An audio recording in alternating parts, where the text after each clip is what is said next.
It's a very seasonal business, but over the course of a year we'll expect to get between 50 and 60,000 people. Our limiting factor is that you have to go on the boats, 20 people at a time.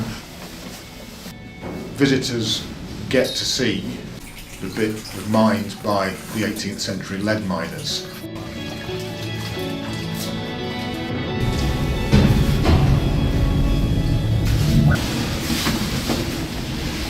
Oh, it goes quicker this way. Yeah.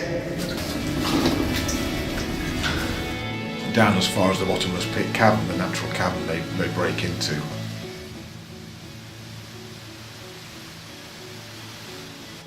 Beyond down the far passageway, the system breaks out into a huge expanse of cave. And it's beautiful, wild cave, and obviously our visitors don't get to see that. But it plays a major part in the history of the mine, because we now know through recent cave exploration and exploration of the old mining systems that the miners actually broke out into those far reaches before ever they started mining down here. They found large quantities of lead, but so far from the surface they knew they got no reasonable hope of getting any of that lead back out in a commercial or viable way. So some mining engineers decided to drive this level as a means of accessing that mine, utilising the water that they'd found down there in the river systems to flood the mine back and transport the lead out by boat. And we are now taking our visitors through that same system.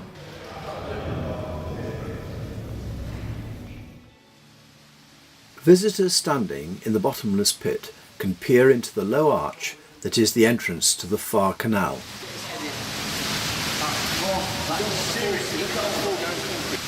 It's not an enticing view. The thigh-deep water is a cold shock even for cavers in wetsuits. Beneath the murky water lie the remains of two boats.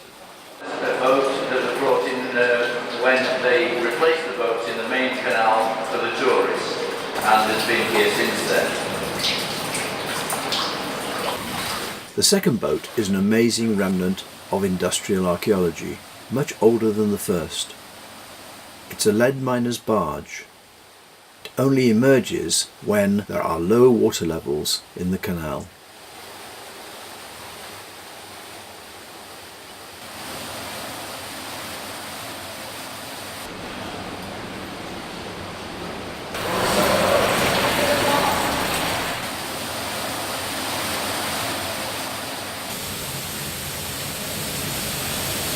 An increasing rumble of rushing water echoes from around a corner. Suddenly the source of the roar appears. The Speedwell stream falls down the bunghole, a miner's dam built to maintain the water level in the canal. The ladder leads down into the lower bung series, which is the main Speedwell streamway, which is probably one of the most exciting streamways in the country. This passage is noisy and occasionally difficult to follow. Water is everywhere. Even the air is damp with mist. A beautiful arched roof shows where the passage began to be formed.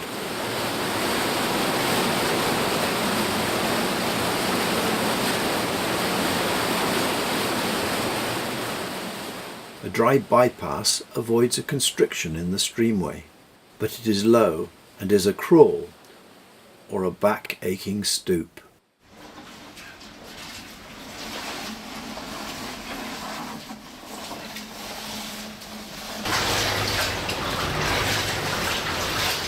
After 5 minutes of crawling, the link returns to the noisy stream. This section becomes wetter still and is particularly hazardous in high water when it can flood to the roof.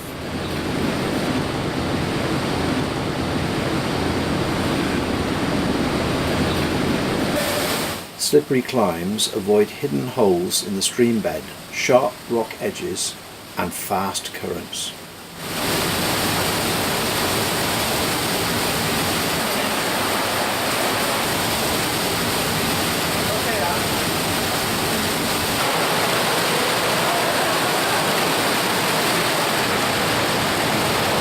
Pools have to be waded carefully, feeling for safe footholds.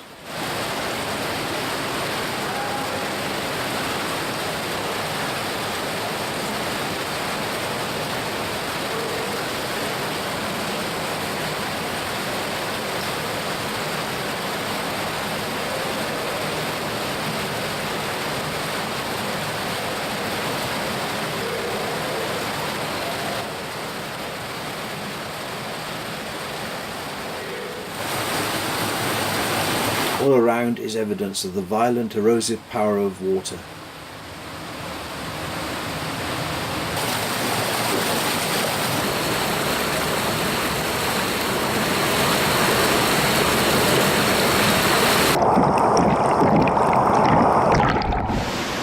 Returning back upstream, 2 links to passages above can be found. The first is on top of a boulder pile in a tall, rift-like chamber. The route, starting with a fixed ladder, leaves Speedwell Cavern and joins Peak Cavern through a long and extremely muddy wallow called Colostomy Crawl. The second is a rock climb in a large chamber.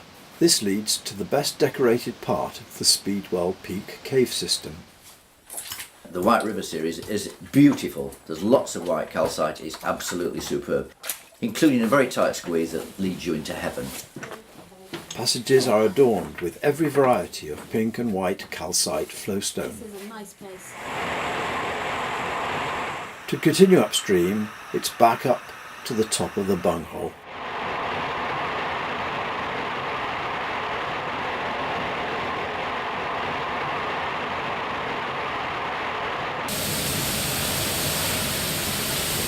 We're now at pit props, where there's a passage going into old mine workings. This is the deepest part of the water as we go into the cave, hence the hand line on the right. The miners' boats would have floated down this passage. This is the Whirlpool Pool.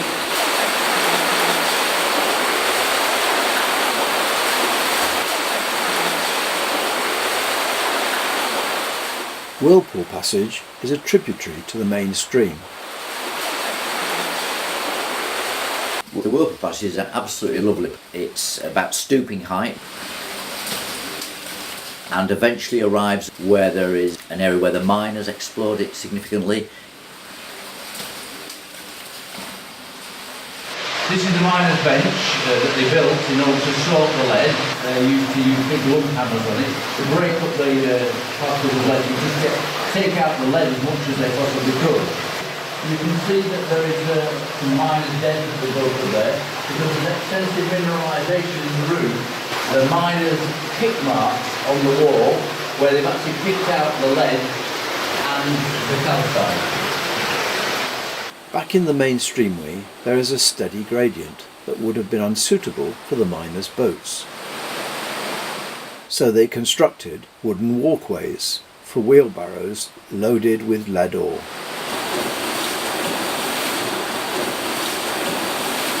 This is the egg, and this is where they made a round piece of wood that they then fed all the way across here, and this is the eye. And they then pushed it down into the eye, so they had a plank all the way across. They were able then to build a walkway all the way from here to the boulder pile.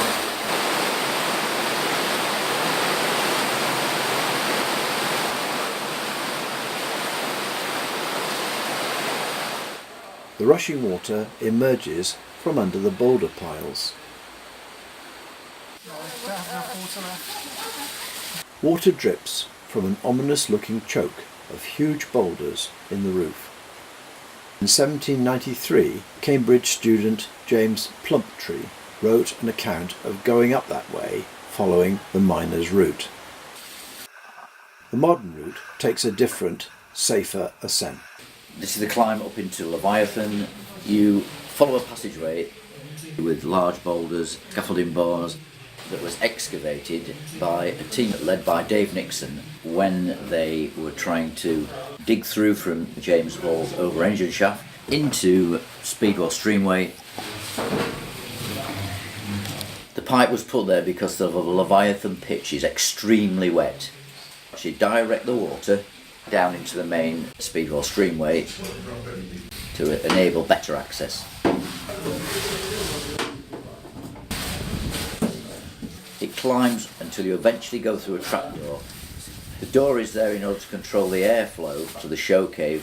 Because of the radon gas that is evident within the whole of the system, it ensures that the cavern fan works effectively. This leads into Leviathan, a very large shaft that is part of the James Hall over-engine system. The first impression when looking up the huge Leviathan shaft is awe at the long and age-blackened tree trunks that spiral up 30 metres into the shadows above. These are the remains of a water-soaked climbing frame that miners used to overcome the obstacle. Using only dim tallow candles for light. The modern green pipes now reduce the natural waterfall to just spray.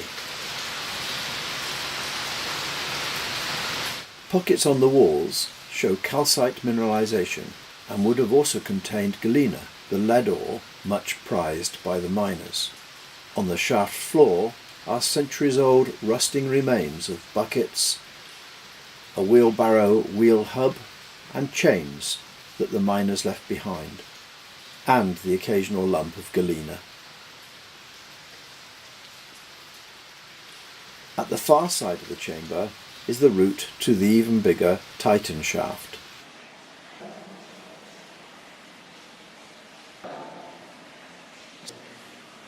With access to the surface via rope descents of 120 metres and 45 metres.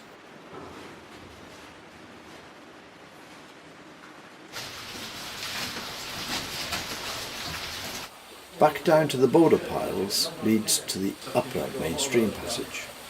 It floods very quickly. Within an hour it can go from there to all the way to the top. We have to keep an eye on the water because otherwise you can't get out with it stuck in there. This is an obstacle course with large rocks and occasionally deep water.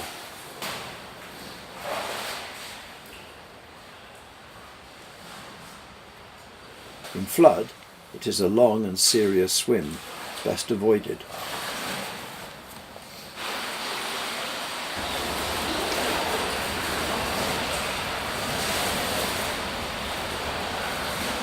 A laddered side passage leads to the extraordinary bathing pool and secret sumps. The bathing pool drops almost vertically for at least 25 metres and is yet to be explored further. Into that far reaches because it goes under there, under that ledge.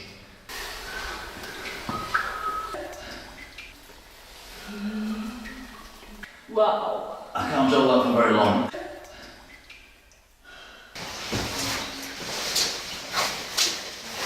Secret sump about 15 metres from the bathing pool.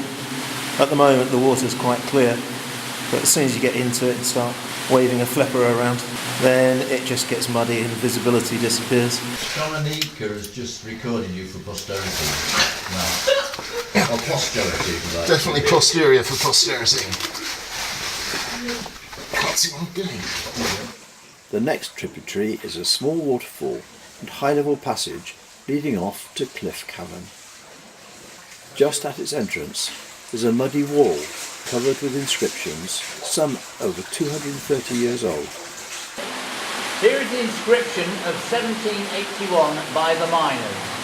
Here is the bottle and the goblet. And the inscription is held to all mines and maintainers of mines. And a flourish at the end. One of the most important pieces of inscriptions in Derbyshire. We've had various other pieces of graffiti which are modern and will lose the old inscription. So the plan is to put a conservation line in and put a little plaque which explains to people why it's important to leave it as it is. The passage continues at an awkward height, following a small stream. Side passages here are still being discovered. There's at least another 100 metres of passage to be dug out. Possibly there's a connection that goes above main rising, which may provide a bypass of the sump for the divers, and that would be a significant find. How many trips? Definitely more than 50, maybe 100 trips. Some solo trips, some two-man trips, Yep. some three-person trips. And the hardest part is dragging the mud 40 metres back to the stream. When you arrive at the bottom of Cliff Cavern, you come across a massive cavern with a huge waterfall coming down from the right-hand wall. There is a rope going up there. You go up this rope, which is very wet and quite difficult. Once you get to the top, there is a rope going off horizontally that leads you into other chambers that are quite extensive.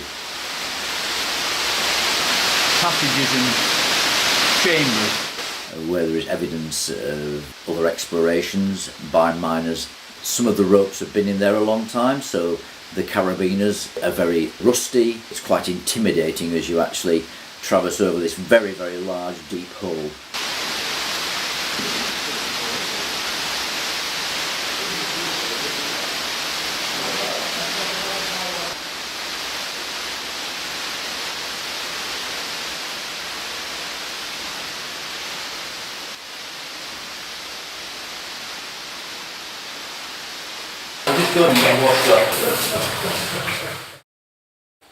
The main rising is a deep, dark, ominous place,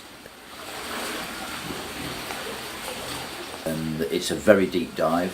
When you approach it, you have to be very careful because you can easily fall in. When the divers go through it, they have to go up and down a number of times, which causes them quite a number of issues in terms of decompression. When they return, they've pushed it as far as they possibly can at this point in time. The main rising during the year when the water rises will pulse, can rise significantly and then drop back again as the water comes flushing through. The water has been dive tested from quite some distance away towards Buxton.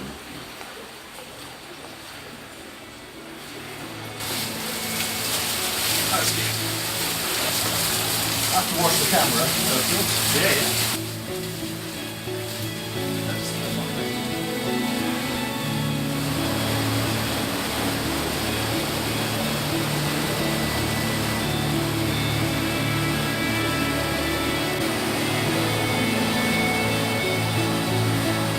We are temporary guardians of an important piece of industrial heritage. Our visitors see pretty much what the miners saw when they were down there.